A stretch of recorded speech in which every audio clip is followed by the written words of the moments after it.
Bueno, como siempre, lo primero de todo, daros las gracias por estar aquí, dedicar vuestro tiempo y escucharme, que eso yo siempre lo significo mucho, porque no todo el mundo se interesa por mejorar o por ver si puede aprender cosas nuevas que incorporar a su obra. O sea que eso siempre tiene un gran valor y constituye una gran diferencia. Y bueno, el tiempo es oro, así es que os agradezco mucho que me acompañéis esta tarde y empezamos ya.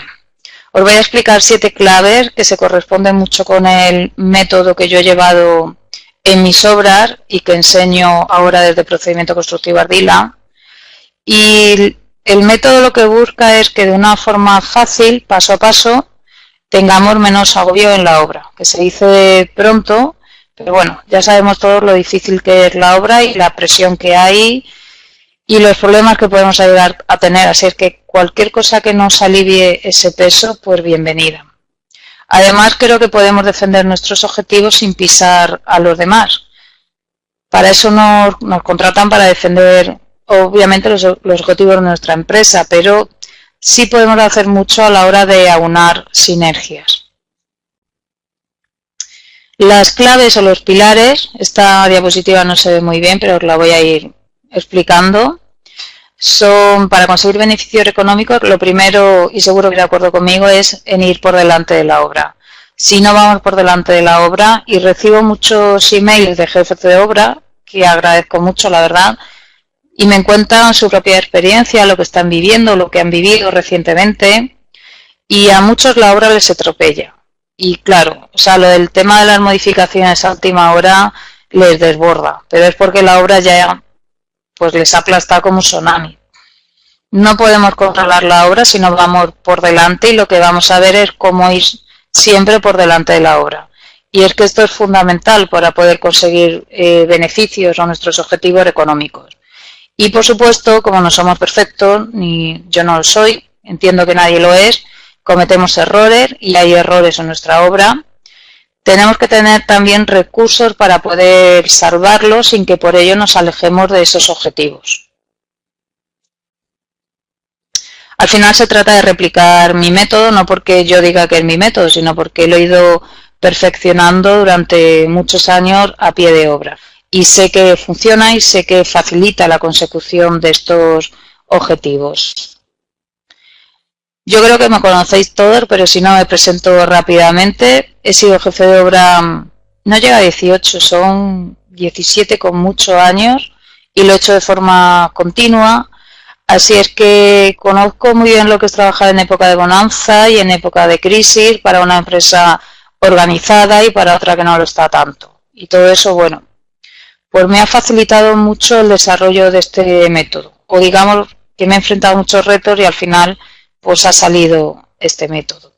Desde el 2014 trabajo por mi cuenta como arquitecto técnico, como project y como formadora. Y es algo que hago desde Procedimiento Constructivo Ardila, como sabéis, desde el 2014, aunque lo empecé a idear en el 2012 cuando aún seguía a pie de obra como jefe de obra, y desde aquí, desde mi blog, comparto información y formación sobre todo destinada a jefes de obra, porque considero que es una pieza fundamental del proceso constructivo que no se le ha dedicado suficiente atención en formación.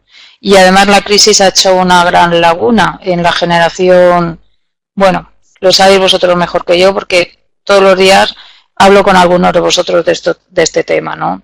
Pues fue precisamente durante el 2012 viendo problemas de otros compañeros, compañeros que se entrenaban en obra, ver en ellos los mismos miedos que tenía yo, que me decidí finalmente por crear este proyecto y que bueno, cada vez pues lo intento hacer mejor y cada vez tengo nuevas ideas y seguiré ampliando los servicios, no solo doy formación, sino también asesoría y mentoring y seguiré también ampliando voy a abrir una consultoría para que bueno, sea más accesible a todo el mundo y sea pues para solucionar problemas un poco rápidamente, ¿no? Que cualquier ayuda, sobre todo en determinadas circunstancias, siempre es buena. Lo que vamos a aprender en este webinar es no solo a planificar bien una obra económicamente, que no voy a poder entrar en todos los pasos porque en una hora me es imposible, pero sí a introducir esa planificación en nuestra obra, que es algo que falla en muchos compañeros. O sea, el inicio, no empezamos bien la obra y no entendemos el concepto de planificación económica más allá de una tarea o más allá de un cierre mensual o de presentar unos contradictorios. La planificación económica para mí es mucho más. Y la tenemos que desarrollar desde el primer día enfocada a otros temas. Esto que os acabo de decir, que os puede parecer un concepto así un poco extraño, os lo voy a ir bajando a tierra y lo voy a explicar con ejemplos. Lo vais a ver mucho más claro a lo largo de esta hora o hora y media, lo que queréis que estamos juntos después, ¿no? Además, vamos a aprender a cómo controlar esas modificaciones que hacemos mucho esfuerzo en organizar y planificar, y luego son todas esas modificaciones. Vamos a ver las fuentes y las fases para, no por hacer un análisis de ellas, sino para saber cómo tenemos que actuar para evitarlas. Y cómo, si aplicamos estos pasos, vamos a ver cómo eliminamos la mayoría. Hay muchas que no vamos a poder eliminar, pero si estamos más descansados, con menos trabajo y apagando menos incendios, pues muchísimo mejor. Nos va a dar tiempo a pillarlos en el inicio y a tener bastante menos problemas imprevistos. Corregiremos también con nuestra forma de trabajar esos pequeños errores, en el sentido de que ya he dicho que nadie es perfecto y que errores vamos a cometer o faltas de previsión vamos a tener. Pero si trabajamos bien, no nos tiene por qué preocupar. El cómputo final de la obra siempre será un acercarnos hacia esos objetivos económicos y nunca desviarnos. Por supuesto, se tiene que hacer siempre por delante de la obra, y para esto es muy importante cómo organizamos nuestro trabajo. Y esto también lo vamos a ver. Y bueno, pues esos errores de concepto que muchos compañeros, o yo por lo menos he observado en muchos compañeros cuando era jefe de obra, y en compañeros cuando, pues desde mi posición, desde mi perspectiva actual, ¿no?, que se incorporan a mis cursos. Yo creo que este training es único porque, como te decía antes, o mejor dicho, os decía antes, creo que hay muy poca formación especializada para los jefes de obra. Hay muchos que están empezando y no tienen esa formación, con lo cual, pues imaginaos, yo les entiendo porque yo también empecé así, no empecé de ayudante de otro jefe de obra, empecé de jefe de obra directamente y bueno, pues lo sabéis todos que se pasa mal, que es un gran reto y que sí, que estás rodeada de gente, pero en el fondo estás bastante solo. No solo no hay formaciones más allá de lo que son normativas o software o negociación o incluso fidelización del cliente, pero cómo manejar la obra pocas veces nos enseñan, y además que nos enseñe a alguien que ya ha pasado por lo mismo que nosotros, pues hay muy poquitos jefes de obra experimentados dando formación. Es importante para ti, pues por todo lo que hablamos, porque los jefes de obra son autodidactas, yo también lo soy, y yo creo y entiendo que la mayoría lo hacen lo mejor que saben o que pueden, pero a lo mejor hay otras formas mejores de hacerlo, o que nos facilitan la tarea, o incluso a nuestro talento personal incorporar, bueno, pues prácticas que realmente son útiles y que nos acercan más a esos objetivos. Y sobre todo porque incido mucho en que muchos jefes de obra, y es que me lo encuentro bastante. El tema de la planificación económica, yo creo con todo lo que tienen un concepto un poco parcial, que no lo integran del todo en la obra como debería ser. Y entonces, claro, es un caos, porque tú intentar llegar y controlar costes cuando lo tomas como una tarea y luego como otra tarea el cierre, y sí, todos estamos pendientes de que no se nos vaya el coste, pero no es lo mismo que marcar tú las directrices en tu obra desde el primer día. Y como os digo, dadme unos minutos que os lo voy a explicar y lo vais a entender perfectamente. Considero que este webinar es para ti, si eres jefe de obra, si quieres mejorar, si no tienes mucha experiencia, si has tenido algún problema con los números o lo estás teniendo, si has cometido errores, seguramente también aprendas cómo evitarlos, Pueden que incluso, como le pasa a muchos, estés agotado de echar horas a tu obra y no ver resultados y sentirte cada vez más frustrado, o tener la sensación que aunque lo hagas bien, estés consiguiendo y estés satisfecho con tu trabajo, ¿por qué no? Igual hay formas mejores de trabajar o, bueno, incorporar a tu propia experiencia e incluso darle el toque personal, porque las hay. Y sobre todo, muchos, no sé si os pasa a vosotros, a mí cuando era jefe de obra me centraba mucho en mi trabajo y en la obra. Y nos olvidamos mucho de generar esa marca personal que cuando el tiempo viene complicado necesitamos. Cuando viene la crisis, no digo cuando se le cae tu empresa, pues si se cae tu empresa, pues mira, pero que vengan a buscarte otras empresas que te ofrezcan a ti las oportunidades. Muchas veces estamos tan centrados en nuestro trabajo que no nos ocupamos de esta diferenciación que yo creo que es muy importante. En definitiva, si quieres mejorar y si quieres y consideras que yo te puedo ayudar y quieres escuchar, que yo creo que por eso estás aquí, lo tengo para ti, que yo creo que te vas a llevar. Con que te lleves algo de valor, yo me doy pues satisfecha. Entiendo que este webinar no es para ti si no te gusta el trabajo de jefe de obra, considerar que no es una pieza importante en el proceso constructivo, si no eres responsable de los logros de la obra y además no te interesa, y tampoco creo que este webinar te pueda ayudar mucho si no te gusta hacer las cosas bien. Si te gusta trabajar de cualquier manera o no quieres trabajar, porque aquí no puedo darte yo un truco mágico ni una varita mágica para, bueno, pues para hacer toda esta gestión y seguimiento económico sin trabajar. Lo que sí puedo hacerte y sí te garantizo es que si trabajas bien, hay muchas horas que le dedicas a apagar fuegos que te vas a ahorrar. Y entonces no es que trabajes menos, es que esas horas, o incluso en menor intensidad o cantidad, se las puedes dedicar a otros objetivos de la obra, como acelerar la producción, mejorar la calidad, etcétera. O incluso llegar a optimizar todavía más la obra. Como te he dicho antes, me gustaría exponerte todas estas 7 claves y luego te voy a hacer una presentación y luego te dejo el turno para que tú hables y me puedas hacer todas las preguntas que consideres y te apetezca. No te voy a dar ninguna fórmula mágica. Sí, lo que te voy a dar es perfectamente aplicable a cualquier obra y a cualquier empresa constructora, que ya sabemos que hay diferentes organizaciones, unas están más organizadas, tienen más burocracia y otras menos, tienen menos recursos o menos software o lo que sea, pero en cualquier caso es aplicable a todas, ¿no? Los resultados, como en todo proceso, y esto también es un proceso constructivo, no se pueden dar de un día para otro, porque tú tienes que ir poco a poco volcando esto en tu obra para ver cómo poco a poco vas trabajando y se van dando esos resultados. Vas viendo que si no has conseguido la meta final, porque eso no puede ser durante el camino de la obra, pero sí vas consiguiendo hitos y sí vas consolidándolos y acercándote de esta manera a los objetivos.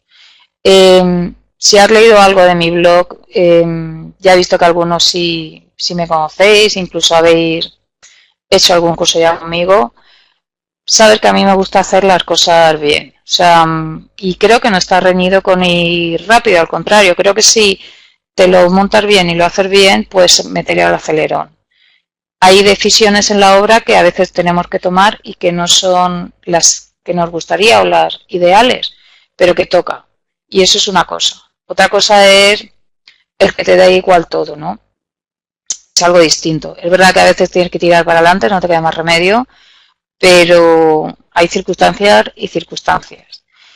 Y luego tampoco te voy a hablar de técnica constructiva porque entiendo que hay mucha información de calidad y también formación y que seguro que ya cuentas no solo con la universidad, sino con mucha formación. Y yo lo que vengo es a cubrir una laguna, que es cómo manejar una obra.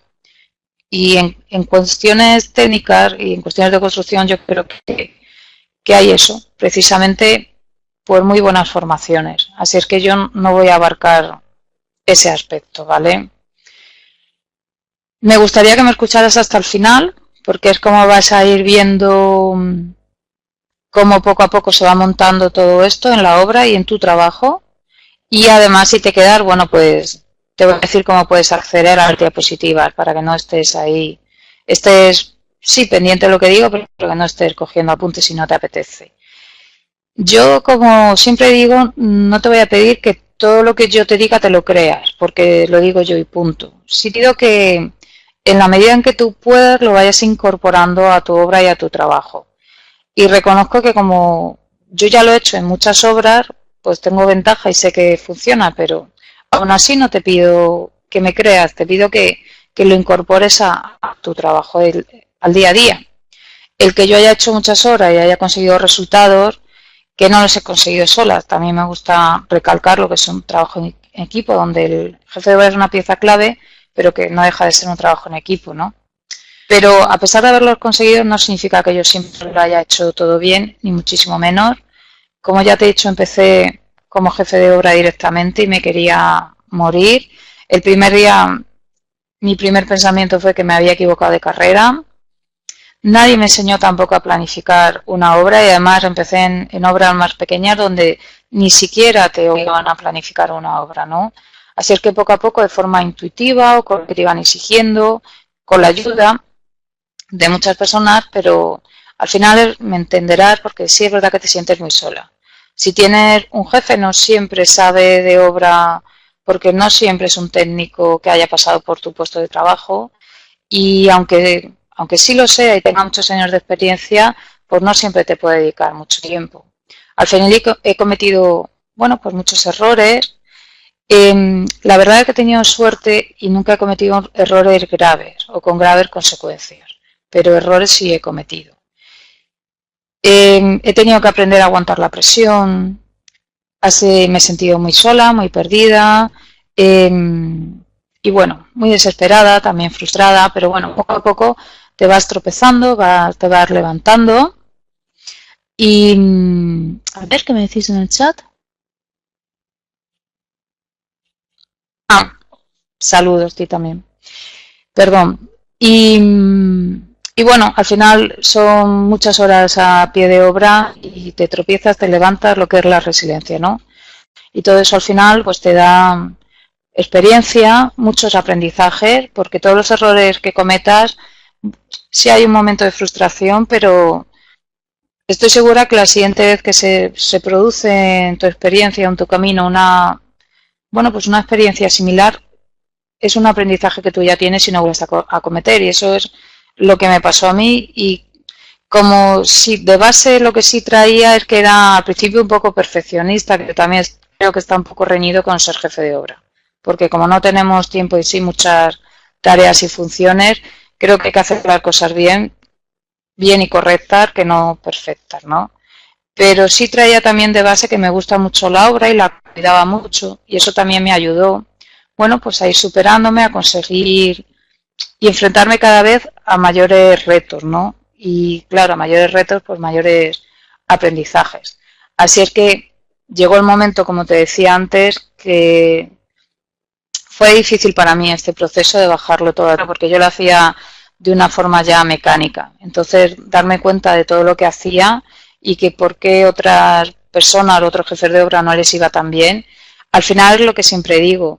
Cuando tú ves a un buen jefe de obra que entra en la obra que entra y siempre le acaba yendo bien, si le observas detenidamente, realmente no es que haga grandes cosas diferentes que tú.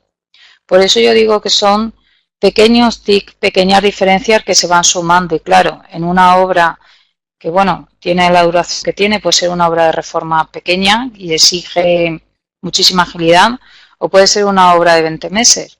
Todas esas pequeñitas diferencias se van acumulando y al final sí es una gran diferencia. Y eso, bueno, si sigue en mi blog también me habrás oído decirlo o leído alguna vez. Al final he querido compartir esta frase contigo porque me parece muy interesante. Y bueno, explica un poco por qué hablo yo tanto de ese método, esas claves y esos pasos, ¿no? Porque al final, bueno, pues el camino no es un método, esto debe quedar claro, igual que la obra, el método es una técnica, un procedimiento para obtener el control de la misma y lograr que sea viable y obtener esos resultados. Estas son las 7 claves que voy a compartir contigo y no te dejes engañar por la simpleza del título porque tiene su enjundia y ahora voy a explicar y voy a pasar a explicártelas. El relacionar la planificación económica, te lo he introducido antes con la obra, no es solo hacer una planificación económica y estar un poco pendiente de que, bueno, que los comparativos, no pendiente, trabajar porque los comparativos entren en el objetivo y hacer mis cierres. Es bastante más. Y además hay un error que yo veo mucho en mis alumnos y que he visto mucho en compañeros y es planificar el proyecto pensando qué es lo que tienen que hacer, ¿no? Y en realidad lo que tienes que planificar como coste es el coste real de esa obra y acercarte lo máximo posible. No tenemos una bola mágica, pero sí muchas veces tenemos datos que desechamos y al final se nos complica la obra y nos dan imprevistos y nos dan desviaciones. Entonces, en este sentido hay que ir siempre por delante de la obra. Vamos a ver cómo volcar esa realidad, esa planificación y esa realidad y cómo desde ahí poder dirigir y controlar por dónde van la obra y nuestros números. Sobre todo, nos vamos a centrar en los números en el día de hoy. Por supuesto, es muy importante que si yo quiero ir por delante de la obra, la prepare con antelación. Esto es obvio. Y aquí también hay muchos errores que se cometen y vamos a ver cómo evitarlos y cómo a partir de ahora tener una guía perfecta para que siempre vayas tú por delante de la obra. Y ya veréis que es muy facilito. Os lo digo porque muchos alumnos me lo han dicho ya. Pero, ostras, a mí nunca se me había ocurrido esto. Bueno, pues por eso te digo que tampoco es que te vaya a descubrir grandes fórmulas mágicas, pero bueno, con que te lleves 2 TIC o siquiera uno, yo me doy por satisfecha. Incluso necesitamos continuamente no solo luchar por los objetivos, sino por mejorarlos. Y esto es lo que va a hacer pues, que las desviaciones y los errores que se produzcan tanto en nuestro trabajo como en la obra no nos separen de ese objetivo, sino que nos permitan seguir acercándonos. Una vez que tenemos todo montado y estamos trabajando bien, lo que tenemos que es trabajar enfocándonos en evitar el desorden, que se nos desorganice lo que ya hemos organizado. Son las temidas modificaciones de última hora, los imprevistos, las decisiones tardías y de todo esto también vamos a hablar porque hay formas de evitar que se produzcan en la obra la mayoría, desde nuestro trabajo. Y por supuesto, una vez que tenemos montado todo esto, hay que rematarlo, hay que controlar este proceso. Si lo hacemos, yo os puedo asegurar que vais a conseguir esos objetivos económicos. Lo aseguro con total tranquilidad porque es que me ha pasado a mí, no tengo mayor justificación que esa. Os he dicho ya a lo largo de lo que llevamos hablando, en este caso yo, que hay muchos jefes de obra que se equivocan, empiezan una obra, empiezan por la planificación económica, quiero pensar primero de costes directos, luego hacen un planning de tiempo, a través de él sacan los costes indirectos, muchas veces ni siquiera en este orden, y luego se preocupan por contratar rápidamente y que los comparativos entren dentro objetivo, y una vez que voy contratando ya me voy ocupando de la obra. Y esto que os puede parecer que es el proceso normal, para mí es un error porque por el camino hay muchas lagunas, hay muchas piezas que se quedan sueltas. No hay, primero que no tenemos tiempo para estar realizando la obra un paso a paso, tenemos que poder dar un paso que englobe muchos más. Poder trabajar haciendo una tarea que mañana, cuando yo llegue a un punto determinado en mi obra, a una gestión determinada, yo ya la tenga avanzada. La forma de trabajar así es mucho más productiva y mucho más eficiente y sobre todo consolidando. Y sobre todo soy yo la que va marcando las pautas en mi obra. No me refiero a que yo doy órdenes a mi encargado, no. Me refiero a que soy yo la que está definiendo la obra y que estoy diciendo lo que se tiene que hacer y a partir de ahí pues ya sale toda la organización, ¿no? Yo esto... Pues mira, muchos jefes de obra empiezan la obra y trabajan su planificación y bueno, a veces rozan este campo y otras veces rozan el otro y no hacen los comparativos igual. Pero claro, trabajar aquí nosotros no tenemos tiempo. Y al final todos estos campos es una imagen para explicaros el método y el concepto. Todos estos campos se nos quedan, sí, han sido tocados, pero lo toco una vez, luego lo tengo que volver a tocar. Yo siempre indico que lo ideal es trabajar aquí. Y esto se hace desde la planificación económica. Me ha salido una cruz un poco extraña. Y os voy a explicar cómo, lógicamente. De hecho, no considero que haya 3 campos. Igual algunos sabéis seguro que sí. Que para mí hay 4 campos y el tercero es que somos humanos y hay toda una faceta de inteligencia emocional que el jefe de obra tiene que desarrollar, que nadie nos enseña, que a mí me resulta curioso porque he introducido algo en algunos cursos y formaciones mías y a los alumnos les ha agradado. O sea que al final es una necesidad y son muchos los problemas y los conflictos por no saber gestionar esa inteligencia emocional en obra, por no saber el liderazgo, que al final es algo que se aprende. Yo, por ejemplo, he cometido muchísimos más errores en este campo de relaciones o negociaciones, así lo llamo yo, o de inteligencia o de liderazgo, como queréis llamarlo, que en otros campos, ¿no? Donde he sido más técnica. Y es que tratar con personas, bueno, pues al final tiene sus ventajas y también tiene sus dificultades. Si os dais cuenta, no sé si os pasa a vosotros. Bueno, que os decía eso, que el último campo de la inteligencia emocional es súper importante sobre todo porque nos tiramos todo el día en la obra negociando. Y la negociación no deja de ser una forma de relacionarse también con los demás. Y porque todos hemos sufrido, bueno, que a la hora de dirigir un equipo, pues muchas veces no es tan fácil. O sea, la gente no siempre te sigue, para ganarte su respeto también lo tienes que trabajar, tienes muchos conflictos con tu encargado y bueno, con muchas personas, ¿no? Entonces es un campo muy, muy importante. Yo el quinto campo que uno aquí es cómo trabajar de forma cohesionada. Todo esto, cómo se hace todo esto, que es lo que vamos a ver a partir de ahora. Cuando yo os decía que hay una cosa que me sorprende muchísimo de mis alumnos o de los jefes de obra que por el motivo que sea tengo que trabajar y contactar con ellos, es que cuando le dan una obra se dedican a planificar. En este caso me voy a centrar más en los costes directos para que veamos bastante más claro lo que quiero, sobre todo que yo me exprese mejor y sea capaz de transmitiroslo, que a veces uno sabe cómo se hacen las cosas, pero es un poco complicado a veces transmitirlo, ¿no?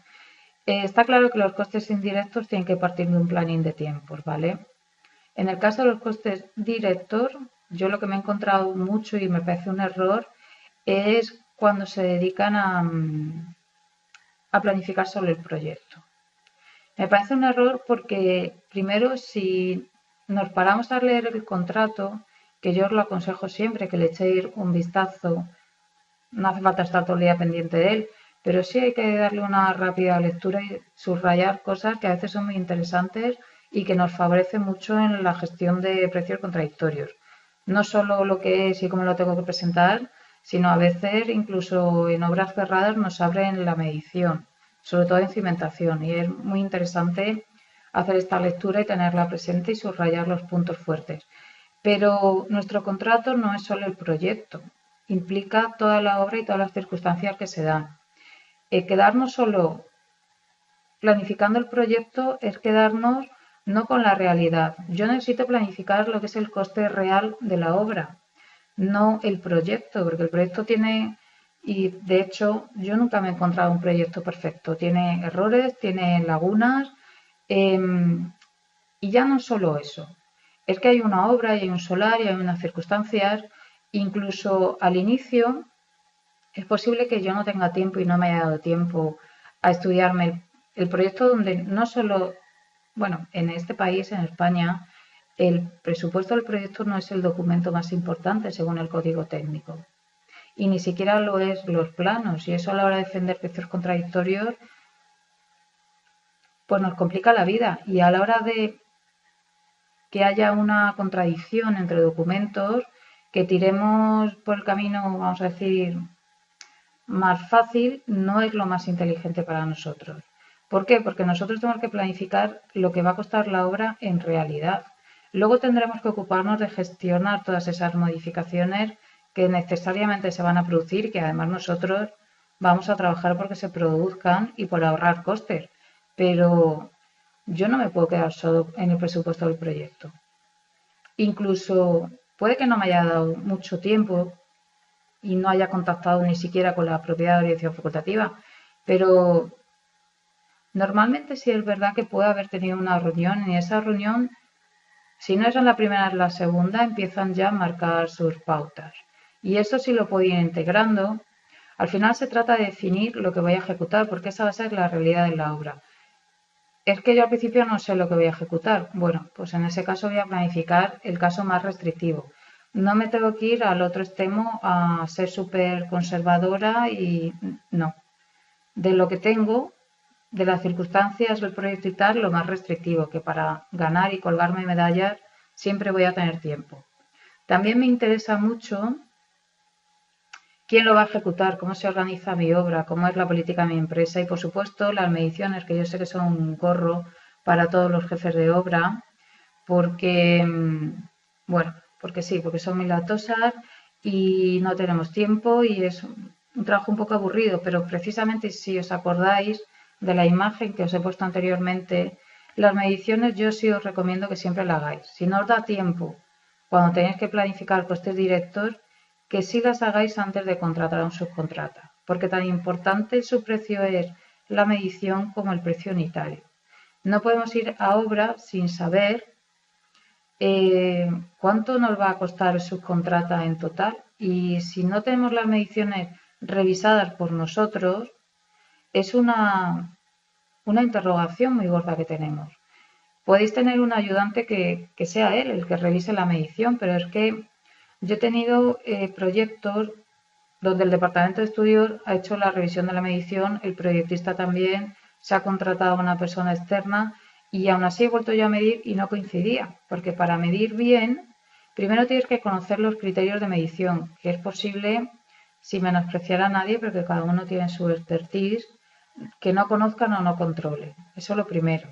Y lo segundo es que la medición no es tiempo perdido. Ahí es donde te decía yo lo de la imagen anterior. Tú cuando estás midiendo, estás primero integrando tu obra, estudiándotela, estás detectando errores, estás, incluso se te ocurren un montón de optimizaciones, con lo cual a la hora de medir no lo veas como tiempo perdido en un trabajo engorroso, es que estás trabajando mucho por todas esas tareas que tienes que hacer con posterioridad. Si estáis viendo la pantalla, lo primero, no digo que esté mal, el primer descompuesto corresponde al generador de precios de este país y bueno, no estáis viendo quizás las letras, es una fábrica de medio pie de ladrillo. El primer descompuesto sí lo podemos utilizar en precios contradictorios a la hora de presentárselos a nuestra edición facultativa. Yo de hecho os lo aconsejo porque te da más juego para meter, hablando claramente, el clavo, ¿no? Al estar tan desglosado de esa manera es mucho más fácil poder sacar mejores precios y defenderlos. Porque si está como más enrevesado, es mucho más difícil para ellos cotejar esa información. El que estáis viendo abajo es el modelo de descomposición o planificación que nosotros tenemos que hacer. Pero fijaos, volvemos a esa imagen que os he puesto antes. Aquí no solo estoy descomponiendo una partida y alimentando un software, aquí estoy ya sentando las bases de cada comparativo. Si veis la columna que está señalizada en amarillo, en cualquier software podéis adjuntar, si no lo hacéis ya, yo seguro que lo hacéis, ¿no? Pero por si alguien no lo hace, ampliáis en Excel o en el programa que utilicéis un código 2 y según vas planificando vas colocando el oficio, la subcontratación o el comparativo. Albañilería, ladrillo cerámico, mortero. Y tú vas planificando esa partida.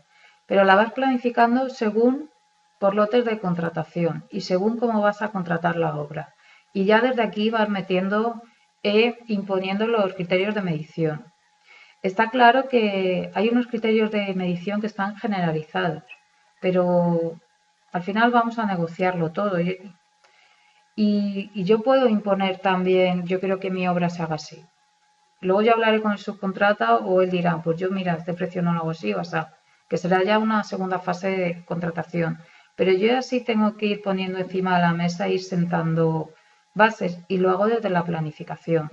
De tal forma que cuando yo termine con esa planificación, esa primera columna que veis un poco difuminada en azul, me está dando, bueno, pues todos los lotes de contratación por líneas. Es tan importante que como cada línea que yo meto en un coste directo va a ir a parar a un comparativo y al final, bueno, pues si tú le das a filtro en Excel o a organizar, o incluso hay programas como el Secret que ya te dan el comparativo, pues al final te saldrán todas las unidades que corresponden a ese comparativo y todas las unidades que corresponden al otro. Aquí ya de entrada te has ahorrado mucho trabajo, sobre todo no solo porque ya está la oferta preparada para lanzársela al proveedor, sino porque, por ejemplo, en oficios como la albañilería, muchas veces hay muchos jefes de obra que contratan el volumen gordo de albañilería y se olvidan de introducir pequeñas partidas que están en urbanización o en otras unidades que no son del capítulo de albañilería. Se olvida o quiero pensar que se olvidan. Si tú aplicas este método, a ti no se te va a olvidar. Todas esas unidades están ya metidas. ¿Qué consigues con esto? Primero, te ahorras hacer un comparativo en una fase más tardía que te va a pillar más cansado, te va a pillar en el final de la obra que seguro que vas con el plazo y con las presiones encima. Y además vas a conseguir otra cosa. Y es que cuando tú pequeñas partidas las metes dentro de un comparativo general, tienen un precio muy pequeño, porque el subcontrata le interesa la obra y entonces esas partidas las valora y dice, bueno, va, venga, lo asumo o le pongo este precio. Si las sacas fuera de esa contratación, es más difícil que consigas precios buenos y con lo cual tu obra y tus objetivos, bueno, pues se van encareciendo, ¿no? Esto que os he explicado antes es una cosa muy simple que nos ahorra mucho trabajo y nos da un orden. Pero tenemos que seguir trabajando con este orden. Yo ya tengo, en principio, porque estamos en una planificación inicial y luego en la obra se van a producir muchas modificaciones y optimizaciones y hay muchas definiciones que yo todavía no tengo asentadas. Le hemos dicho que estamos planificando, bueno, moderadamente, siendo precavidos, ¿no? Y siendo previsores sin lanzar las campanas al vuelo. Pero yo voy a trabajar a mi obra para ahorrar todo lo que puede más y no necesariamente los ahorros tienen que ser bajadas de calidad, ¿vale? No me refiero a quitar calidad por quitarla, me refiero a trabajarlo bien. E incluso tengo que definir muchos matices, criterios de medición, cómo vamos a hacer la obra, cuánta gente quiero que me destine y eso hay que hacerlo desde el principio con los subcontratas. Por ello, las visitas a obra durante el proceso de contratación de comparativos, sobre todo de determinados oficios, son muy interesantes. Además, los subcontratas son grandes bases de conocimientos con patas. Los hay de todos los colores, pero los que son buenos son muy buenos y te pueden ayudar mucho. De hecho, gracias a ellos sacamos las obras adelante. Lo digo porque el modelo de negocio de construcción actualmente es la subcontratación en obra nueva, ¿no? Por lo menos. ¿Qué quiero significar con esta pantalla que tienes ahora? Pues que muchos jefes de obra aquí también se equivocan porque sencillamente colocan su orden de trabajo o el orden en el que voy a trabajar los comparativos por el orden en el que oficio va a entrar en la obra. Y esto es un error. Yo te voy a explicar un poco la pantalla que estás viendo y luego te voy a poner dos ejemplos muy significativos, ¿vale? Hay mucha gente que dice, venga, si el albañil entra en el mes 4, esa es la fecha de entrada del oficio. Estás viendo en azul que le he querido significar la fecha en la que su definición afecta a la obra y te lo voy a explicar con el ejemplo y lo vas a entender perfectamente porque te puede desbaratar completamente ese orden que tú habías colocado en principio solo mirando el plano de tiempos de cuándo entra cada oficio. Lo que te quiero decir es que los comparativos no se trabajan en ese orden. Se tiene que tener en cuenta todo. También hay que tener en cuenta los tiempos de fabricación, los tiempos de entrada en la obra, el tiempo que tardo yo en trabajar cada comparativo, porque si un grupo electrógeno a lo mejor me lleva 2 días. Pero igual si tengo que optimizar una fachada ventilada porque pierdo mucho dinero, a lo mejor no voy a... no estoy hablando del tiempo que tardo en montar el comparativo. Estoy hablando desde el día que yo llamo a cada subcontrata para pedir la oferta hasta el día que entrego el comparativo a mi empresa ya va apretado. Todo ese proceso, ¿vale? Y eso, por ejemplo, en partidas donde yo pierdo dinero o no pierdo dinero, pero pierdo dinero en otras y necesito optimizar y compensar, tengo que darle muchas vueltas, porque yo lo que quiero es que mi obra, cuando la contrate y vaya a un comparativo y se firme y pase a un contrato, esté lo más definida posible. Y eso implica la dirección facultativa y la aprobación de todas las modificaciones y propuestas que yo le haga, y eso, como sabéis, pues puede llevar su tiempo. Entonces yo tengo que tener en cuenta esos tiempos. Y también tengo que tener en cuenta los tiempos de mi empresa, si tiene departamentos de compras, si tarda un mes o tarda 5, porque me puede desbaratar toda esa preparación. Se trata de ir por delante. Os voy a poner un ejemplo para que lo veáis muy claro. 2 ejemplos. Con un comparativo de albañilería, si yo entro en el mes 6, fecha de entrada de inicio, mes 6. Lo pondríais hasta por fechas de días o de semanas, como queráis. Yo voy a hacer los ejemplos con meses para calcular más deprisa, ¿vale? Imaginaos que entra en el mes 6. Su definición, en principio, no va a afectar a la estructura y a la cimentación, con lo cual estoy en el mes 6 como en la primera columna de la tablita de Excel que veis en la pantalla, fecha de inicio de trabajo de comparativo, fecha de entrada del oficio en obra, pues la fecha de entrada es el mes 6. Tiempos de fabricación, pues imaginaos que es un ladrillo de medio pie, ninguno. Tiempos de entrada de la obra, pues a lo mejor y es que tengo que hacerlo, cuando estoy contratando y haciendo ese comparativo, hablar con los diferentes subcontratas. Oye, ¿cuánto tiempo necesitas de preparación? Pues un mes, venga. Pues estoy ya en el mes 5, porque este señor necesita un mes. ¿Tiempo que tardo en trabajar? Pues un mes, porque tengo que darle muchas vueltas, porque tengo que medir, porque además tengo que sacar X comparativos, por lo que sea. Estoy en el mes 4 y mi empresa, pongamos que tarda un mes en sacar el comparativo y firmar el contrato, ¿vale?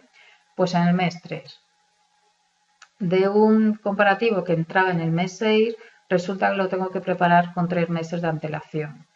Esto lo voy haciendo con todos los comparativos, con una fecha más ajustada, que no sea por meses, y cuando yo tengo mi tabla completa con todos los comparativos, que no me los tengo que inventar, porque ya el lote de contrataciones lo he hecho en mi planificación de costes directos, por lo tanto no tengo que utilizar la imaginación, ya lo tengo hecho. Cuando yo ordeno esta fecha, me está dando el orden en el que tengo que trabajar mis comparativos.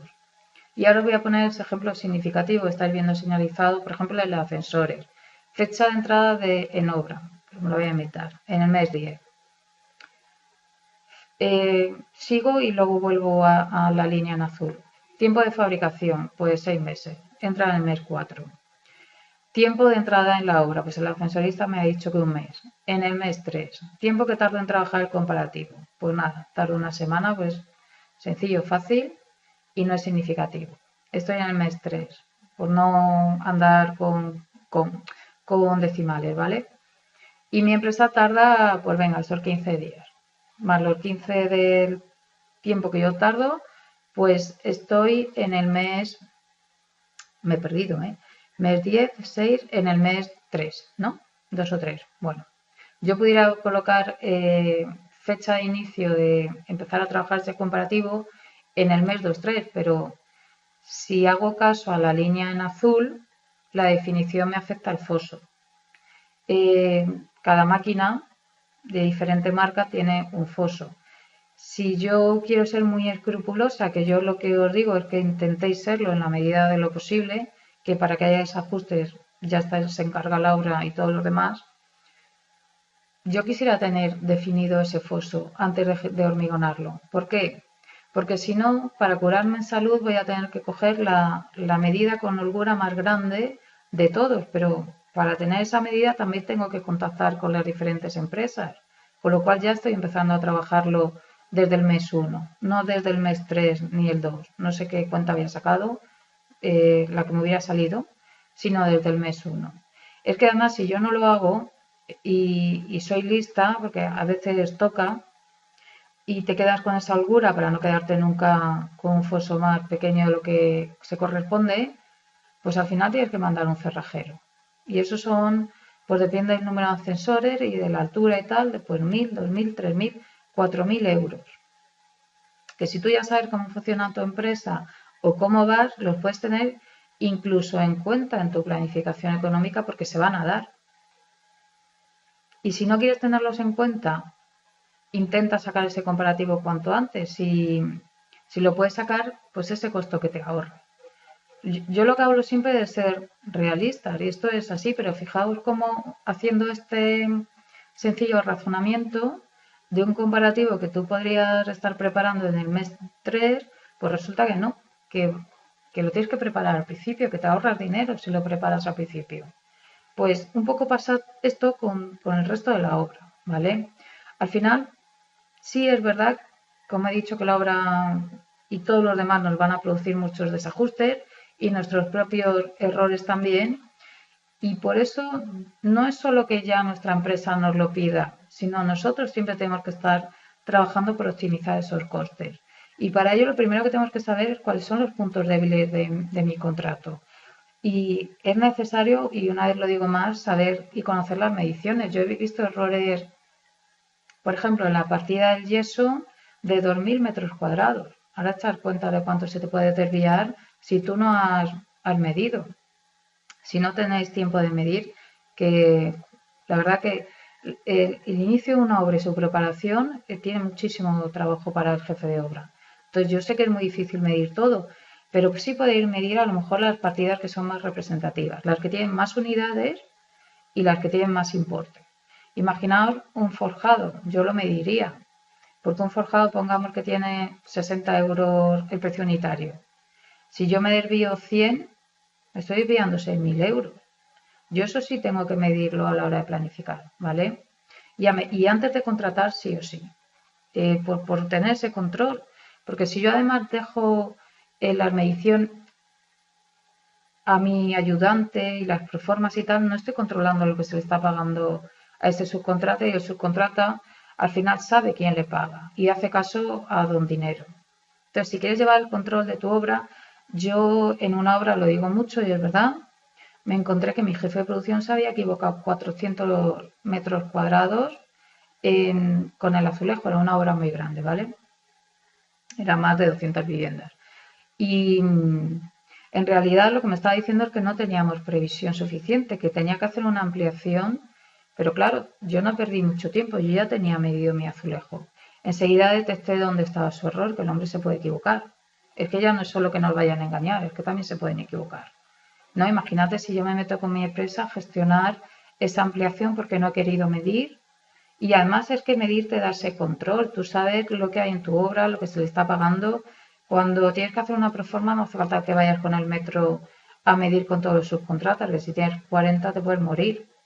Tú ya tienes tus mediciones lo suficientemente aclaradas para ti para saber más o menos por dónde va el subcontrata, darte una vuelta y saber lo que corresponde en cada proforma. Y esto es un alivio también, porque cuando tú estás en un cierre mensual, que estás agobiadísimo de trabajo, por lo menos, bueno, yo creo que es el caso de todos los jefes de obra, lo último que te apetece es estar midiendo con todo el mundo o tener desconfianza de tu encargado o de tu ayudante, pero si tú tienes tus mediciones, tú perfectamente estás controlando y puedes detectar que nadie es perfecto, que ellos se puedan equivocar también, ¿vale?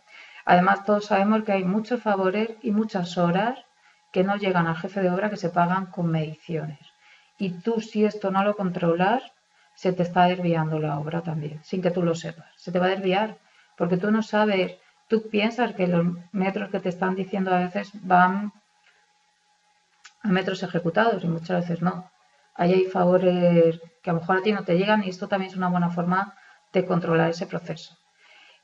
Hay otra forma para optimizar la obra necesariamente, no digo que le tengas que caer bien a la dirección facultativa que también es humana, que sí, y que trabaje su simpatía, sino que trabaje su confianza. Yo esto también lo digo mucho desde mi blog. La mejor forma de trabajar su confianza es que tu obra hable bien de ti. Ponte en su lugar. Un director de obra y un director de ejecución al final tienen 10 más 2, casi 15 años que tienen que estar respondiendo y cada vez hay abogados que se dedican a, justo antes de que cumplan los plazos que dicta la LOE, a denunciar a las propiedades, a las constructoras y a las direcciones facultativas, a veces con ración y a veces para sacar dinero. Entonces, ponte en su lugar, ¿tú qué quieres en la obra? Un jefe de obra que estás viendo que está trabajando bien, que te está cazando problemas a tiempo, que se está preocupando de tenerlo todo definido para cumplir normativa, para que las cosas tengan un buen acabado, esos detalles constructivos, para que cumpla normativa, o alguien que coge proyecto y tira para adelante y luego vamos por detrás solucionándolo. Que además normalmente la constructora suele tener aquí las de perder, porque si insistimos, volvemos otra vez al contrato, muchas de esas supervisiones las tienes incluidas. Y aunque compartan contigo la pena y el costo, no se saca dinero en la obra así, porque es que al final un paso para adelante y otro para atrás no se le saca dinero a la obra y es una tortura. Normalmente cualquier delegado te va a pedir una tormenta de ideas para optimizar costes y que se los valores. Y si no te lo pide, pues es necesario que tú lo hagas. Es muy interesante y hay muchas que no vas a poder cumplir. Esto es una tormenta de ideas y un supuesto y el delegado también lo sabe. Pero si vas trabajando bien y haciendo el proceso de contratación con todos los subcontratas como hay que hacerlo, no solo te van a surgir esas optimizaciones que tú habías valorado al principio, sino que van a surgir muchas más. Por supuesto, con tu experiencia vas a ir acumulando optimizaciones. Yo no te recomendaría que el primer día de la obra le contaras todo lo que tú sabes al delegado y todas tus optimizaciones. Te tienes que quedar con ases para defender cuando algo no seas capaz de sacarlo para adelante. ¿Vale? Eso ahí también tenemos que tener un pelín de picardía, sin engañar a nadie, sin desvirtuar números, pero también curando nosotros las espaldas, que ya bastante incertidumbre tenemos. No quiero ya decirlo de incertidumbre, pero ya bastante complicado tenemos gestionar la obra y que no se nos desvíe por ningún lado. Como te digo, los subcontratas son grandes colaboradores. No todos, los hay de todos los colores, buenos, malos, pero los que son buenos son grandes colaboradores. Que tengas tú la obra definida antes de contratar es la clave para que tú tengas la obra organizada, para poder coordinarla bien. Y una vez que tú lo tienes definido, igual la supervisión, ahora te hablaré de ella, no consiste solo en ir a supervisar lo que está ejecutado y ya está. O sea, también tiene fases, no se aplican a la charla de hoy porque si no me extendería mucho, pero también hay formas y métodos de supervisar para eliminar cuantos más errores mejor y de hecho es muy eficaz, ¿no? Y no solo se trata de esto, sino ahí entra esa inteligencia emocional que hemos hablado antes de saber defender, saber presentar, saber en qué momento llegar a tu dirección facultativa y al final son formas de negociar y sí hay mucha diferencia. Yo, por ejemplo, en mí sí he notado una gran evolución del principio o de tener pocos años de experiencia al final, sobre todo en estos aspectos que son como más, bueno, de negociación o de inteligencia emocional. El saber cómo tienes que presentarle las muestras tal, es muchas veces definitivo. Y lo que hay es que escuchar mucho a la dirección facultativa y saber preguntarle. Porque a veces te dicen que no, y tú te vas con el no y aparcas a un lado esa optimización. Y si investigaras un poco más sabiendo preguntar, no siendo pesado, claro, sabiendo preguntar, por muchas veces el no es salvable. A mí me ha ocurrido, o sea, yo todo lo que te cuento aquí es porque yo lo he vivido en obra. Hay muchos directores de ejecución que te dicen no y cuando sabes preguntarle el por qué no, a veces te asombra que su negativa es tan fácil solventarla para ti y conseguir el sí. Muchas veces las negociaciones son mucho de juego de cintura pero sobre todo siempre basadas en esa confianza. Si no hay confianza, es mucho más difícil ganar negociaciones. Cuando hemos llegado hasta aquí, hemos venido trabajando bien, que insisto, no significa que tengamos que trabajar más que de la otra forma, al contrario. Estamos trabajando bien y me ahorro mucho tiempo dedicado a apagar fuegos y muchos problemas y mucho estrés y muchos disgustos. Y esto, aunque solo sea por esto, es muy importante. Pero una vez que, bueno, si estáis oyendo por ahí ladrar, es mi perro que es un poquillo grande. Una vez que tenemos montado todo esto, lo que no queremos es que venga nadie en el último momento o en cualquiera de las fases que vamos a analizar ahora y que nos lo estropee. Entonces, en eso también tenemos que tener estrategia, ¿vale? Y lo que estáis viendo en pantalla son las posibles fuentes que dan lugar a modificaciones y que dan lugar a que se me desorganice la obra y se me produzcan imprevistos o desviaciones de coste. Por un lado estarían los imprevistos, que muchas veces que llamamos imprevistos y realmente no lo son. Una cosa es algo que tenía que estar previsto y no lo está, y otra cosa es un imprevisto, que es algo que yo nunca podría haber previsto, por mucha experiencia que tuviera.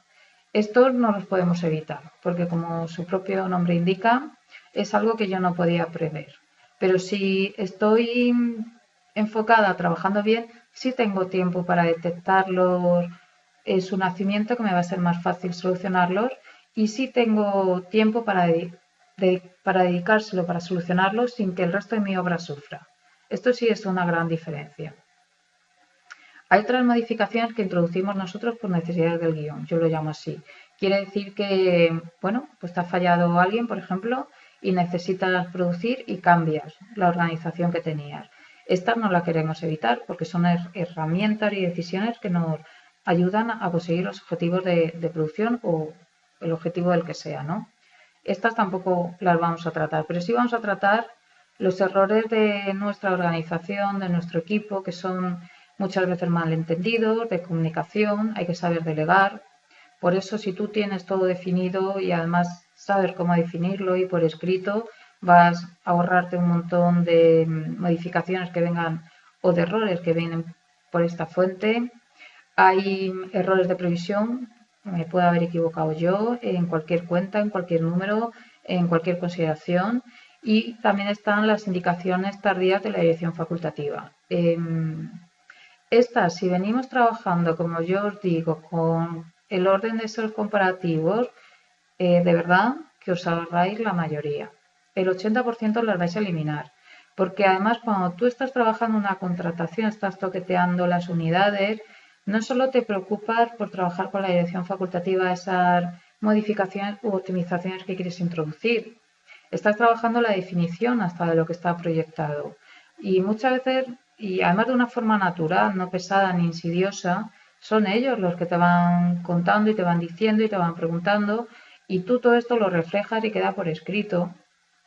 Ya sabemos que aunque quede escrito la dirección facultativa manda y a veces aún así tenemos que modificarlo, pero sí les estás implicando en esa definición de la obra con antelación y les estás haciendo que se centren y que vean detalles, y a ti te conviene que sea antes de contratar a tu oficio, que de otra forma solo verían cuando lo ven ejecutado en la obra. Y yo de verdad que te aseguro que te ahorras el 80% pues de esos disgustos de última hora, ¿no? De incluso de males entendidos que hayas podido tener con la dirección facultativa, que no hayan captado lo que le querías decir o cambios de opinión. Incluso, además te voy a decir más, según vas conociendo a tu dirección facultativa, también saber dónde está el peso de la decisión, cuánto tiempo tardan.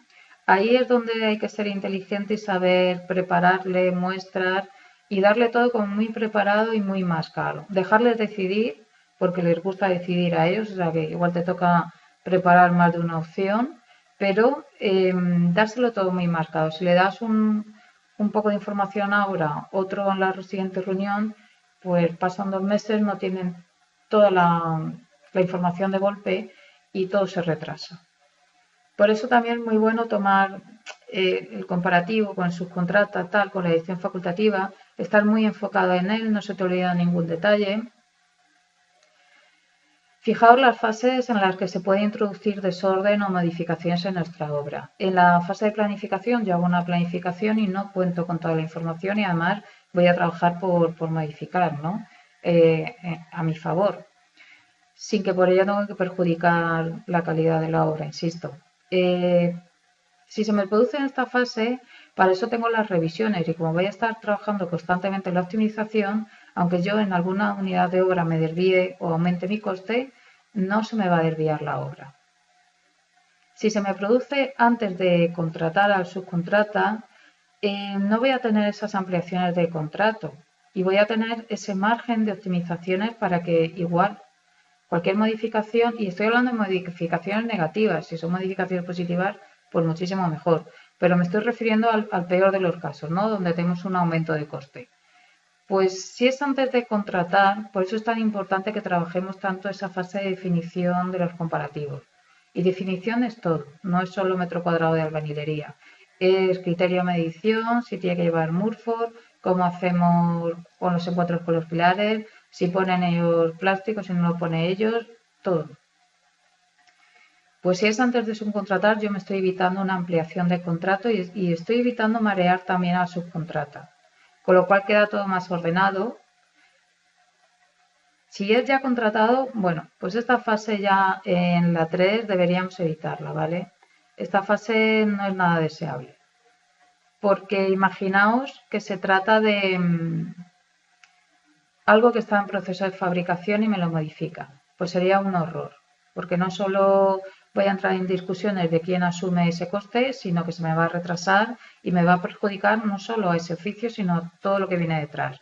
Entonces, esa fase hay que evitarla como sea, por eso insisto tanto en la importancia de trabajar los comparativos bien trabajados.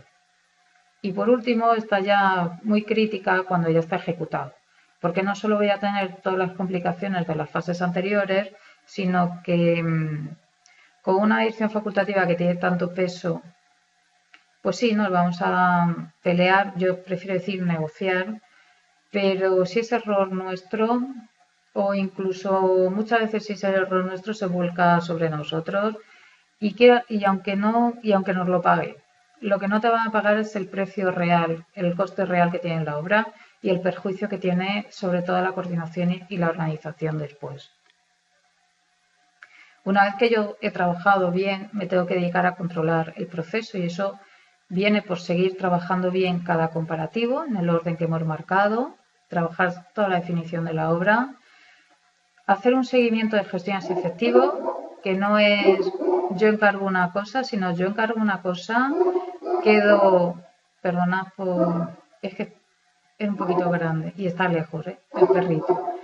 Significa yo hago una gestión y quedo a un acuerdo sobre... Normalmente cuando hago una gestión, de vuelta quiero que algo llegue a mi obra o una información. Bueno, yo apunto más o menos en qué fecha. De hecho, si os dais cuenta, los comerciales os tratan muchas veces así. Bueno, ahora no es tu momento y cuándo puede ser. Y se lo apuntan y cuando se acerca el momento te vuelven a llamar. Pasan meses, en nuestro caso es más inmediato. ¿Que me vas a traer la oferta cuando? La próxima semana. Pues yo me la apunto y la próxima semana, en tal día, te estoy llamando. Eso imprime mucha seriedad. Cuando tu obra está bien y tú eres serio, la gente es más seria. Y también ahuyenta a la gente que no quiere ser seria en tu obra. Eso también ocurre y es verdad. Es una espanta, con respeto a todo el mundo, impresentable, sin deprimir. No sé, es que es un término que utilizamos mucho en la obra. Aquí, en este ámbito, queda un poco extraño.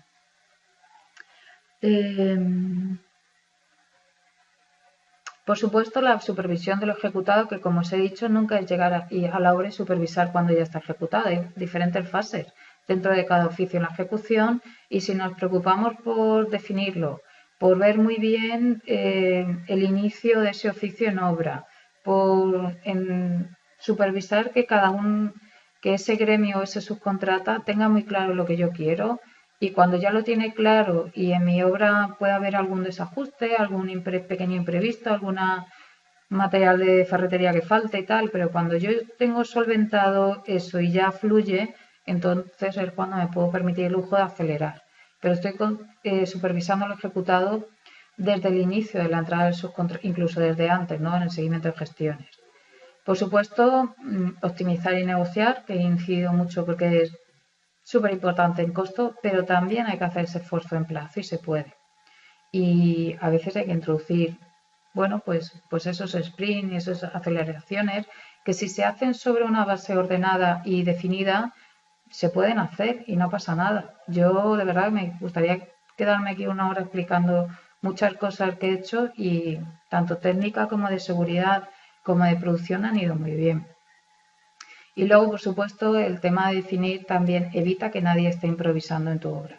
Esto es muy peligroso. Imaginaos, yo he visto muchos jefes de obra que el que realmente está sacando las cotas del hormigón antes de levantar siquiera el forjado es el encargado del estructurista o su propio encargado.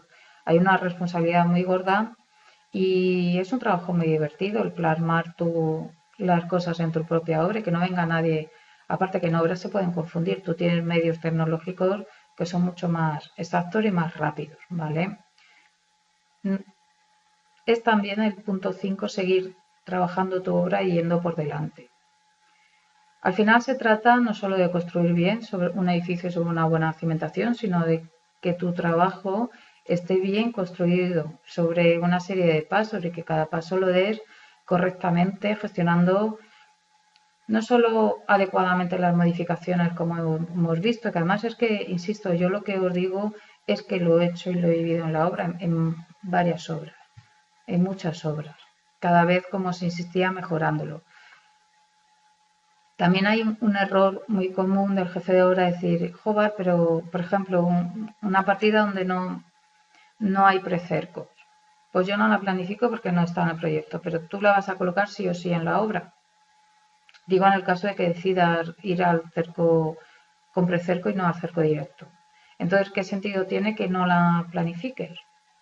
Es que no está incluida, es un precio contradictorio, ¿vale? Pero una cosa es cómo gestiona el coste y de forma paralela gestiona la venta.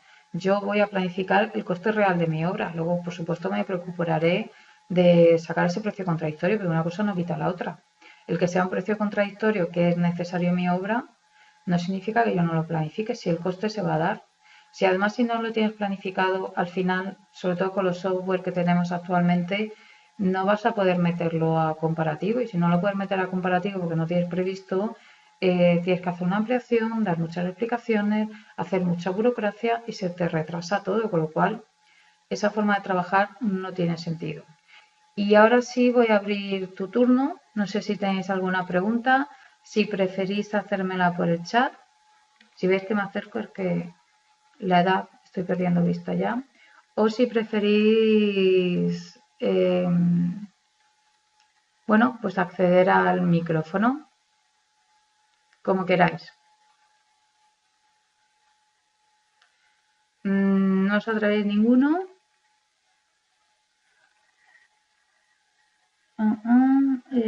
Jesús, perdona si no te he atendido antes, pero como estaba con la presentación no he visto.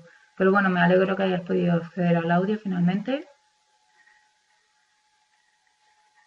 El código es QER31.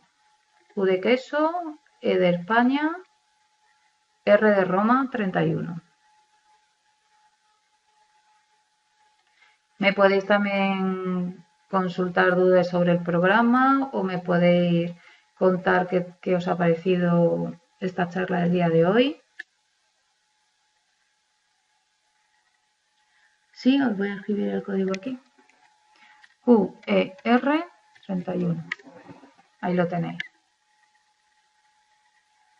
Bastante distinta. No sé si eso es bueno o malo. Yo soy un poco diferente. Sí. Distinta de lo que te habían, entiendo, te habían formado antes, porque igual te han formado mucho en el manejo de un software, supongo. Gracias, Juan. Fenomenal. Didáctica. Me alegro, Julio. Yo al final lo que quiero es estar aquí, que os llevéis valor, porque si no, para estar aquí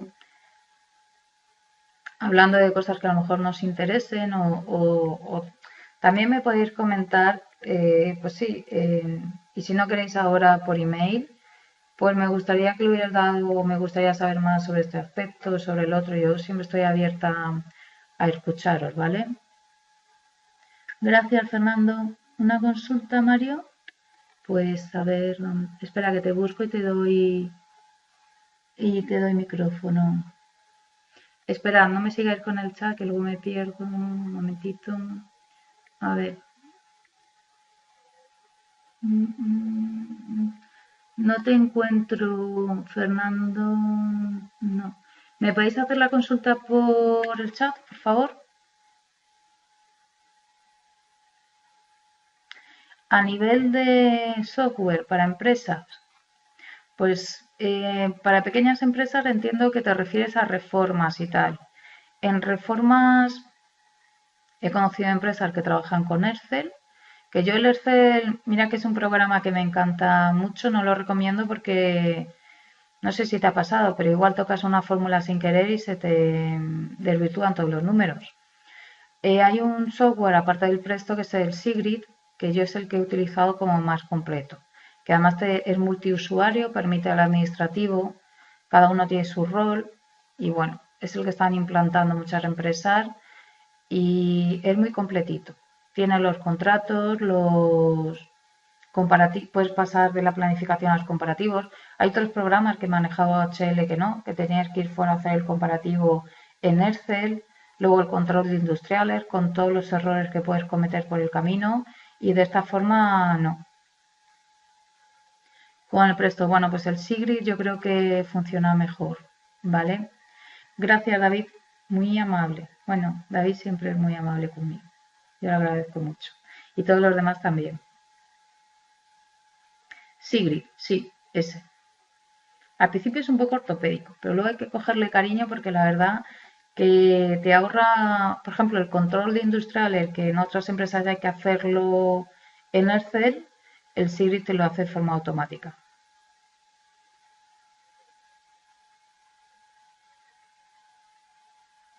Como puedes ver, a ver el webinar, pues os voy a pasar mañana el acceso a una grabación durante unos días. Porque hay gente que, bueno, que no ha llegado a acceder y bueno, os lo dije y así lo voy a hacer.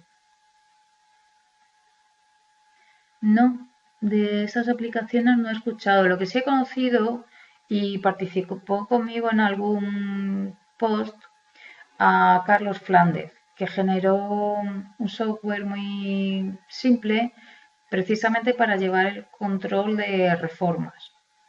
Al final él, incluso yo no sé si sigue en España o se fue, porque ya la verdad que hace un año que no hablo con él, pero en su día sí ofrecía a los empresarios de la construcción trabajarle el gratis, llevándole el control y se llevaba solo al final de la obra un tanto de los beneficios por encima que habían conseguido con este método, ¿no?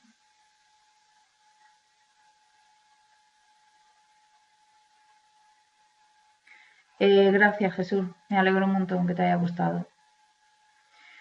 ¿Tenéis más dudas? Me gusta que participéis. Normalmente cuando un webinar soy muy tímido y me cuesta que, pero en este veo que, así que muchas gracias a todos. A ver, Rafa está escribiendo. Genial, Carlos. Me alegro un montón que te haya gustado. ¿Habíais visto alguna vez, os habrán hablado así de la obra alguna vez? Pues sí, me alegro que lo veas así, Carlos. Pues vale, exacto. Al final es prueba de error y perfeccionamiento y mejora. Pero es lo que te digo, cuando pasas mucho tiempo en obra y vas haciendo cosas que te dan resultados, las potencias. Y cuando vas viendo cosas que no funcionan, pues las desechas o te planteas cómo mejorarlas, ¿no? Gracias, Rafa. Me alegro un montón que te guste. Bueno, lo único que me queda deciros que os animéis y os apuntéis. Que si no os gusta, pues como os he dicho, os devuelvo el dinero. Yo creo que merece mucho la pena. Así es que os animo a ello. Gracias, Lucas. Me alegro un montón que te haya gustado. Ah, la próxima semana también os decía que iba a lanzar una sorpresa. Bueno, esa la cuento la próxima semana. El lunes voy a estar enfocada al inicio del programa y bueno, a lo largo de la semana os la iré presentando. Gracias. Desde Perú, Perú. Hace poco que estuve a punto de ir a Perú porque me encanta toda la cultura de ese país. Lo que pasa es que me volví un poco loca porque siendo tan grande, una quiere ir y verlo todo y no da tiempo, ni la energía para ver tanto, tanto que hay.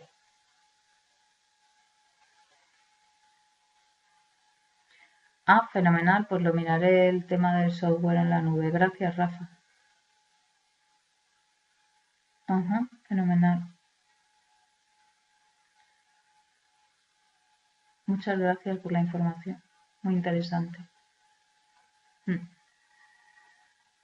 mm.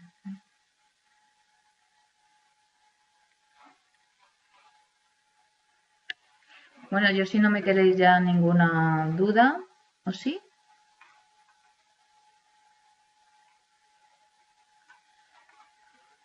Bueno, las empresas pequeñas yo creo que les cuesta. Las empresas medianas o de obra nueva, yo creo que ya van casi todas, sobre todo porque está claro que HL y las que tienen más de 1000 empleados, que son cuatro, por ejemplo, en España, es así.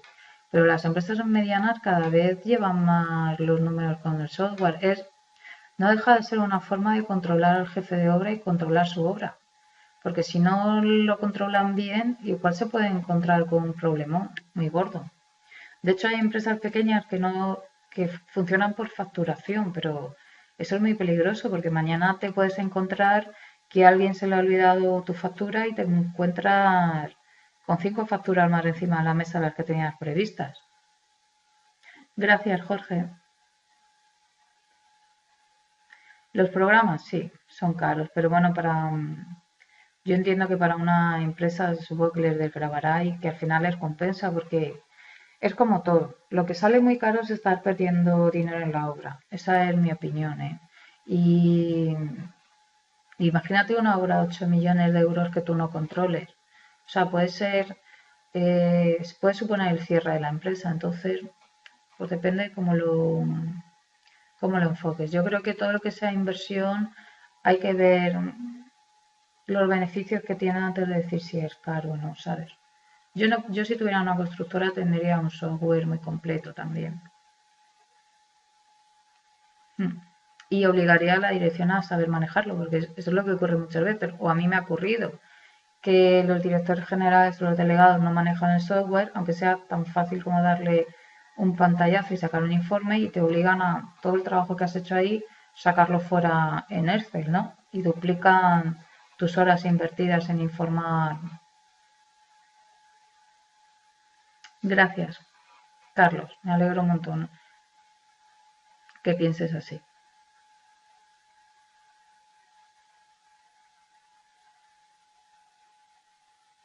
Sí, supongo que más o menos todos los software tienen el mismo. Yo todos los que he trabajado con 4 o 5 al final, más modernos, más rápidos, más funcionales, multiusuario no, algunos con diferentes roles, como el Sigrid, otros no, otros el administrativo tiene que estar llevándose datos fuera, ¿no? Pero más o menos todos tienen la misma base.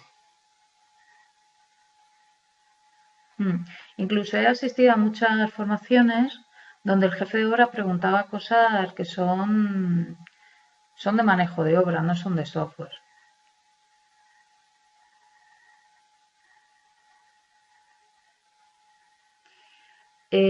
Claro, por eso he incluido yo en el programa un capítulo de reformas. Claro, es que una obra de reforma. Yo he trabajado en una empresa que se dedicaba a obra nueva y a reforma, y en reforma también obligaba a sus jefes de obra a planificar como una obra nueva. Es más complicado porque tiene muchos menos metros, y es una obra mucho más ágil y, bueno, a veces con un cliente particular que todavía, bueno, a veces es más difícil hasta de controlar alguna dirección facultativa, ¿no? Pero sí hay otras formas, a lo mejor menos exigentes, pero sí de controlar la obra y sobre todo hay una cosa que las constructoras yo creo que no hacen, y es después de una obra sacar toda la experiencia que se ha acumulado en esa obra, y toda esa experiencia la pierden. En el caso de una empresa de reformas sería ir generando poco a poco una base de datos.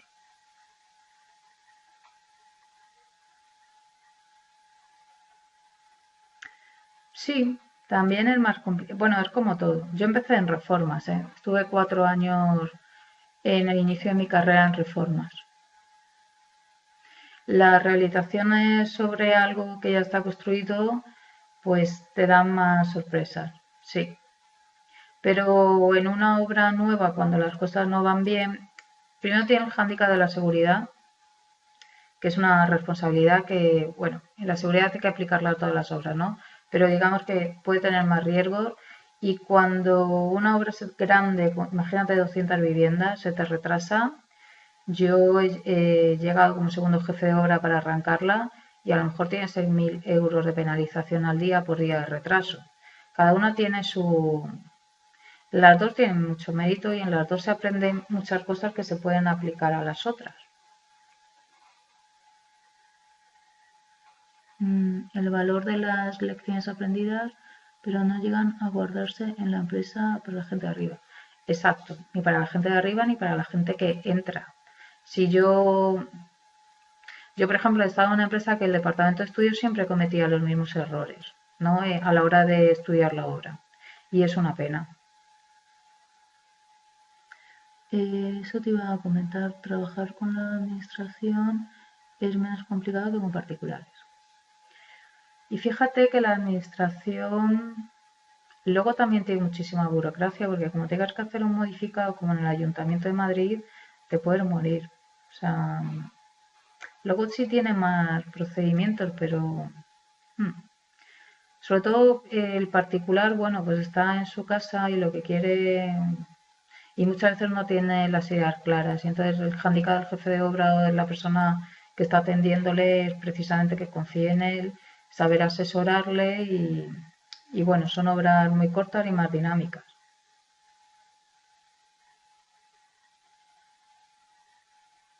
Bueno, bueno, bueno.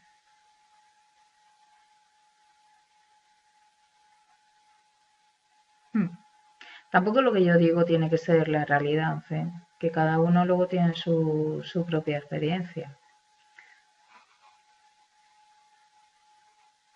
Sí, es verdad que también las direcciones facultativas a veces les cuesta mucho. En general, a la gente, a los humanos, nos cuesta tomar decisiones.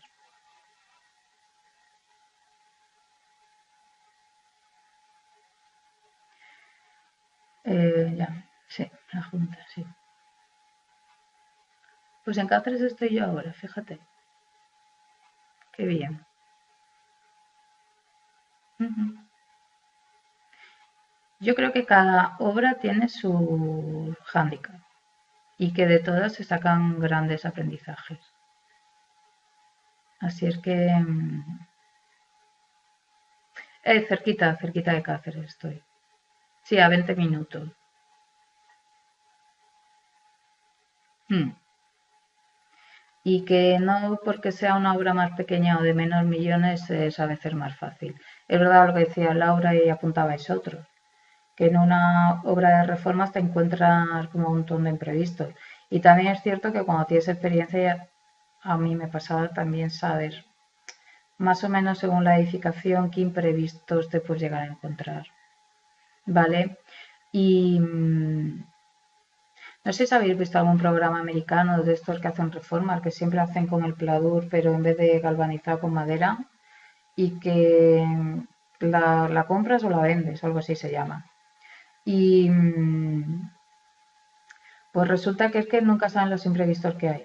Y, bueno, pues yo eso no me lo creo. Si tú entras en una casa antigua, sabes si tienes que cambiar la electricidad y sabes más o menos el estado de las tuberías, ¿no? Yo sé que Laura se refería a otro tipo de imprevistos, ¿no? Ujú. Ah, bueno, en inglés, muy bueno. Vale. Ah, se llama así, sí, sí. Vale.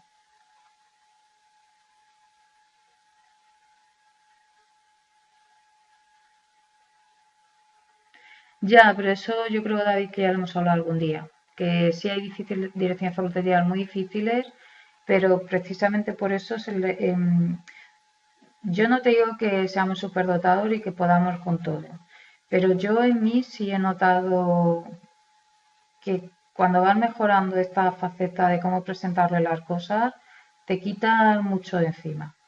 Y sí, he tenido como tú bien sabes, direcciones facultativas también muy difíciles. Mm, ¿Es cómo se llama el programa que te refieres? Yo no sé si se llama así, Jesús. Yo creo que es una chica y un chico que reforman, les dan un dinero para reformar y luego los dueños deciden si se quedan con la reforma o si se... Y hay otro agente inmobiliario que les enseña casa o si la venden y se compran otra. Es que hay varios de ese tipo. Sí, hay varios, sí. Bueno, yo veo que bueno, os quiero dar muchísimas gracias porque al final hemos hecho así un debate muy interesante. Yo creo que tengo que hacer más webinars porque luego lo paso mal con la tecnología y luego como me falle. Ah, fenomenal, Jesús. Gracias. Y bueno, también me podéis mandar email vosotros con los temas que más os interesen. Yo muchas veces os mando emails y sí os pido que colaboréis y que participéis y que deis vuestra opinión, porque es la mejor forma que tengo bueno, pues de organizar webinars que realmente os interese y artículos o servicios o lo que sea, ¿sabes? Genial, Carlos. Muchas gracias a ti y a todos vosotros y seguro que me he pasado de hora. Bueno, pues sí, ahí estamos. Os agradezco muchísimo que hayáis estado aquí, hayáis estado hasta el final y que me hayáis perdonado esos pequeños problemillas con... Gracias, Mario. Tenemos que... Gracias, Jesús. Que, bueno, que me hayáis perdonado esos problemas con la tecnología, ¿vale? Por eso no organizo muchas veces mucho el webinar, porque digo, madre de Dios, esto en directo ya veremos. Gracias, Laura. David, como siempre, un placer. Fernando, genial que hayas estado aquí, que te haya gustado. Que disfrutéis mucho. Y bueno, que me vayáis contando si aplicáis algo y que, bueno, vuestra experiencia, si os es útil o no. Un abrazo muy fuerte y como siempre, mil gracias. Hasta siempre. Chao.